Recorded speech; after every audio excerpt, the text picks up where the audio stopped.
Good afternoon प्रिय बच्चों और मेरे शिक्षक भाई बहनों, मैं एक और प्रस्तुत हूँ राष्ट्रीय आयाम छात्रवृत्ति योग्यता परीक्षा के आवेदन संबंधी जानकारी के लिए। हालांकि ये सभी तक सर्वविदित है कि कैसे फॉर्म भरा जाए, क्या क्या नियम शर्तें होती हैं, फिर भी कुछ बच्चे ऐसे होते हैं जिनके लिए बिल्कुल नया होता है, तो उनके लिए ये वीडियो कारगर है। आप सभी पॉइंट्स को बराबर लिख लें, एक एक चीज़ को समझ लें। NMMSE 2025-26 भारत सरकार और राज्य सरकारों की मिली-जुली योजना है। इसमें जो वजीफा मिलता है स्कॉलरशिप, उसका 75% हिस्सा केंद्र सरकार और 25% हिस्सा राज्य सरकारें देती हैं। इस परीक्षा को कंडक्ट कराने की जिम्मेदारी है PNP की, परीक्षा नियामक प्राधिकारी प्रयागराज। शांत रहिए रे। प्रयागराज इलाहाबाद से ये परीक्षा कंडक्ट होती है उत्तर प्रदेश की, और प्रत्येक राज्य में अलग अलग तारीखों में होती है। National means cum merit exam, national means cum merit scholarship scheme 2025-26 राष्ट्रीय आय एवं योग्यता आधारित छात्रवृत्ति परीक्षा। तो इसके प्रारंभिक तिथि है 27 अगस्त से फॉर्म भरना शुरू हो गए बच्चों। फॉर्म फिल करने की डेट है ये 27 अगस्त से। जिन्होंने अभी तक नहीं किए वो कर दें, और लास्ट डेट है इसकी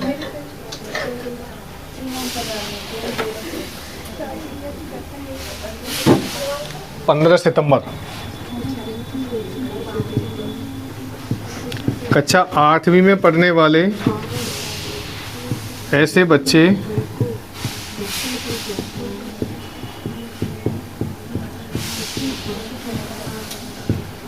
जिनके पिता की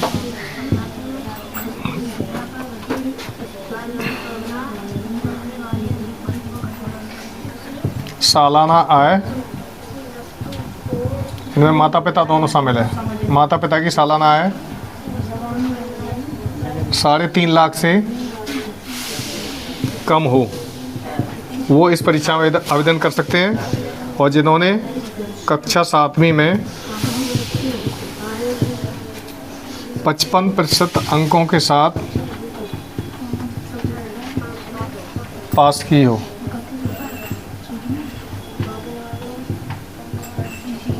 कक्षा 7वीं 55% अंकों के साथ पास की हो, और ये भी परिषदीय स्कूल या एडेड स्कूल। इसमें प्राइवेट स्कूलों के बच्चे भाग नहीं ले सकते। मान्यता प्राप्त जो इंटर कॉलेज होते हैं या पूर्ण सरकारी GGIC जो होते हैं, उनके बच्चे इसको आवेदन कर सकते हैं। ठीक है,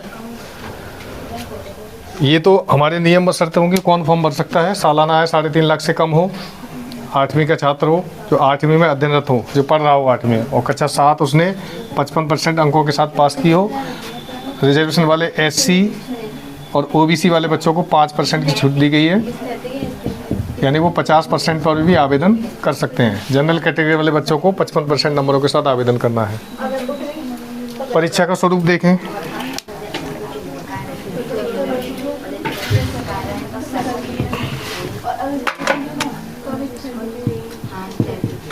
परीक्षा आपकी ये 9 नवंबर 2025 को हाथरस जनपद के जो बच्चे हैं उनका centre Saraswati, Rambagh, Akrur, inter college आदि में जाने की संभावना है। अगर कम आवेदन आए तो सरस्वती इंटर कॉलेज में होगा, अधिक आवेदन आए तो रामबाग, अक्रूर इंटर कॉलेज और शामिल कर लिए जाते हैं। 9 नवंबर रविवार को ये परीक्षा आपकी 11 बजे से 11-12 1 बजे तक होगी। 3 घंटे का पेपर होता है बच्चों, और इसमें आपको आराम से 2 तरह के प्रश्न पत्र होते हैं। 2 बजे तक, सॉरी। तो देखिए, पहला सेट होता है GMAT का पेपर होता है, GMAT general mental ability test, और दूसरा होता है सेट का SAT यानी स्टूडेंट एप्टीट्यूड टेस्ट। इन दोनों के भाग होते हैं। GMAT में 90 प्रश्न पूछे जाते हैं बच्चों तर्क शक्ति के इसके, और सेट में 35 क्वेश्चन विज्ञान के, 35 क्वेश्चन सामाजिक अध्ययन के, और 20 क्वेश्चन मैथ के।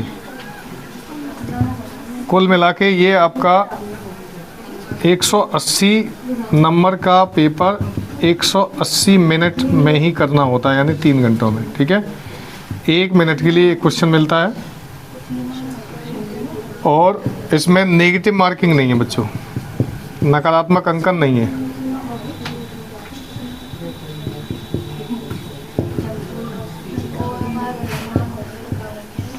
इसमें नेगेटिव मार्किंग नहीं है, तो आप सारे के सारे क्वेश्चंस करके आ सकते हैं। पासिंग क्राइटेरिया क्या है? 35% SC, OBC और ST के बच्चे 35% मार्क्स पे पास मान लिए जाएंगे, यानी 180 में से लगभग 62 या 64 नंबर मान लो, 64 मार्क्स पर पास मान लिए जाएंगे। जनरल कैटेगरी में 72 पे माने जाएंगे। ये पासिंग मार्क्स है। अगर मेरिट ऊपर नीचे होती है तो आप इसको ही ना मान लें कि हम इतने नंबर ला के पास कर लेंगे टेस्ट। ये कम से कम मार्क्स हैं। ठीक है, 35% और 40% जनरल के लिए होता है, तो 18 चौक 72 हो गए 40 का। ये आपका परीक्षा का प्रारूप है। जीमेट शुरुआत पहले नंबर से रीजनिंग के क्वेश्चन से होगी 90 नंबर तक, 91 नंबर से 180 नंबर तक विज्ञान, सामाजिक अध्ययन और मैथमेटिक्स के क्वेश्चन होंगे। तो आपको पूरा समय मिलेगा। कच्चे काम के लिए कागज भी मिलेगा बुकलेट में लगा हुआ, उसमें आप अपना कच्चा काम कर सकते हैं, यानी रफ कार्य, और अच्छे से तसल्ली से पूरा सॉल्व करके क्वेश्चन पेपर करके आना। ठीक, अब इसमें आवश्यक प्रमाण पत्र क्या क्या लगेंगे सुन लीजिए। यहाँ बैठे बच्चे भी समझ लें और सुन लें जिनका फॉर्म अब तक नहीं भरा है।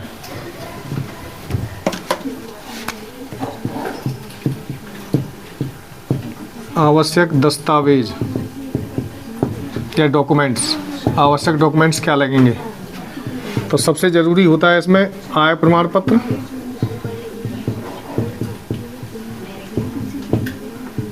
जाति प्रमाण पत्र अगर आप SC, OBC, माइनॉरिटी या ST से हैं तो। ठीक है, अनुसूचित जाति, अति पिछड़ा वर्ग, मुस्लिम, सिख, ईसाई, बौद्धिस्ट और अनुसूचित जनजाति अगर इससे है तो आपका जाति प्रमाण पत्र लगेगा। आधार कार्ड अपडेटेड होना चाहिए, मोबाइल नंबर भी अपडेट हो, फोटो भी अपडेट हो, ईमेल आईडी, मोबाइल नंबर और एक फ़ोटो, और कक्षा 7 की मार्कशीट, क्लास 7 की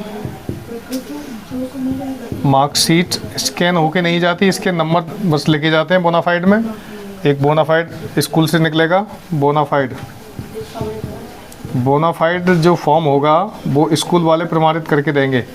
इतने सारे डॉक्यूमेंट्स के बाद हमें ये बोनाफाइड प्राप्त होगा, उस पर स्कूल प्रिंसिपल के सिग्नेचर होने के बाद ये सारे के सारे डॉक्यूमेंट्स ऑनलाइन सबमिट होंगे या उसको स्कैन करके चढ़ाया जाएगा, और तब आप का फॉर्म फाइनल प्रिंट निकलेगा और आप परीक्षा देने के योग्य हो जाएंगे। तो ये क्राइटेरिया है बच्चों। और आवेदन आप अपने फ़ोन से भी कर सकते हैं। वेबसाइट का नाम है www.antdata.in। इस पर जाकर आप आवेदन अपने फ़ोन से कर सकते हैं, लेकिन अगर स्कैनर हो तभी, क्योंकि फॉर्म स्कैन डॉक्यूमेंट स्कैन होके जाएंगे। ठीक है, ये उन बच्चों के लिए वरदान के समान परीक्षा है जो आर्थिक रूप से कमज़ोर हैं, स्पेशली लड़कियां। मैं पिछले 2013 या 15 से, मान लीजिए 2015 से मैं इस परीक्षा को कराता आ रहा हूँ बच्चों, अपने प्रयासों से। 2020 से मेरे इस कारवां में मेरे एक शिक्षक साथी श्रीमान गौरव यादव जी जुड़े हैं। तब से हमारे सिलेक्शंस का जो क्वांटिटी है वो बढ़ गई है, बच्चे अधिक लाभ ले पा रहे हैं और हम अधिक क्षेत्र तक पहुंच पा रहे हैं अपने यूट्यूब चैनल के माध्यम से और निःशुल्क कोचिंग सेंटर के माध्यम से। इससे पहले हम डॉक्टर अम्बेडकर वाचनालय पुस्तकालय पर कोचिंग सेंटर चलाया करते थे। वर्तमान में जहाँ से मैं वीडियो रिकॉर्ड कर रहा हूँ ये है समता बौद्ध विहार, अंजू प्रियंका डिग्री कॉलेज के पास, किशनगढ़ी सासनी। तो अब तक जो बच्चे अध्ययन करने नहीं आ रहे हैं, क्योंकि जैसा सुनने में आ रहा है कन्या इंटर कॉलेज और KL जैन इंटर कॉलेज में एक लैब चल रही है, कंप्यूटर लैब, तो बच्चे कन्फ्यूज्ड हैं पढ़ाई को लेकर। तो मैं उन्हें एक और मौका देता हूं, आप यहां आइए, अध्ययन कीजिए, और गारंटी तो मैं नहीं ले सकता, लेकिन 100% ये प्रयास किया जाएगा कि आप सब लोग NMMS में अपना नंबर प्राप्त करें। और नंबर प्राप्त करने के बाद 12,000 रुपये प्रति वर्ष स्कॉलरशिप प्राप्त करें 12वीं पास करने तक। यह परीक्षा बच्चों केवल पैसे ही नहीं देती है, इसमें हमें ये मौका भी मिलता है कि हम लोग लगातार पढ़ते रहें, क्योंकि अगर पास नहीं होंगे 55% नंबर नहीं आएंगे प्रत्येक वर्ष तो हमारा स्कॉलरशिप कैंसिल हो जाएगा। तो ये ज्ञान के साथ साथ पैसे भी देती है। शासकीय क्षेत्र में मैंने अक्सर ये ऑब्जर्व किया है कि यहाँ की लड़कियों को कमतर आंका जाता है, लड़कों को ज़्यादा। भेदभाव, जेंडर मैपिंग देखी है मैंने अपने स्तर पर, हालांकि सब जगह नहीं है। तो उन लड़कियों से, उन बहन बेटियों से मेरा अनुरोध है, बच्चियों से, कि वो अपने माँ बाप से लड़ें और इस फॉर्म को जरूर भरवाएं अगर वो नहीं भरवाने के लिए एक्टिव नहीं है। और अगर किसी भी तकनीकी सहायता के लिए मेरा नंबर नोट कर लीजिए आप, वैसे तो होगा 9675750076। मैं हूं अनिल कुमार और मेरा रक्त समूह है O पॉजिटिव, यानी सर्वदाता, सबको देने वाला। और ये ऐसे ही नहीं है कहने के लिए, आप में से किसी को भगवान ना करे कभी किसी रक्त की ज़रूरत पड़े, ब्लड की, तो आप मेरे पास कभी भी फ़ोन कर सकते हैं, एनी टाइम। पहले तो ऐसा मौका ईश्वर ना लाए कि आपको खून की आवश्यकता पड़े। तो सर्वदाता रक्त समूह किसी को भी रक्त दे सकता है। ये मैं एहसान नहीं करूँगा किसी पर। इंसान और मनुष्य होने का सबसे बड़ा फ़र्ज यही होता है कि वो मनुष्यता के काम आ सके और अपना सर्वस्व देकर इस संसार को, इस दुनिया को खूबसूरत बना सके। इन्हीं शब्दों के साथ थैंक यू वेरी मच। आप जहाँ से भी मुझे सुन रहे हैं, देख पा रहे हैं, वीडियो को पूरा देखें, लाइक करें, कमेंट करें, सही गलत बताएं। हमें मोटिवेशन मिलता है और सीखने को भी मिलता है। मिलते हैं अगले वीडियो में। Thank you very much. किसी भी तकनीकी सहायता के लिए मेरे नंबर पर कॉन्टैक्ट कर लें। Thank you, bye, Tata.